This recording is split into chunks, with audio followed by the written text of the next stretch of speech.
Right guys, so this is the carbon factory stuff we'll be putting on our Tesla 3, part of our project again.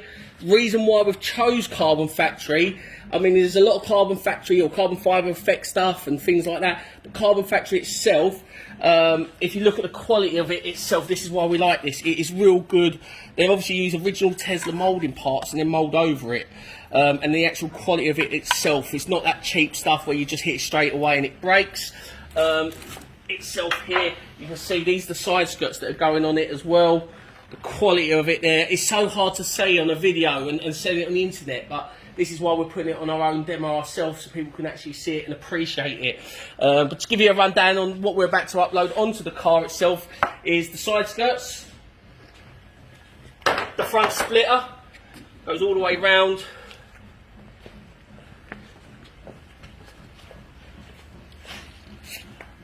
This is the lowered part of the bumper, the rear reflectors, goes around the trim there. Rear carbon fibre spoiler, again, real thick, good quality as well. We've got the rear diffuser, real thick, nice gain. Okay, and this is the rear splitters, which is part of it as well. And then obviously the rear, the mirrors as well, and the A-pillar parts. So keep watching guys, and next video will be a bit all on the car.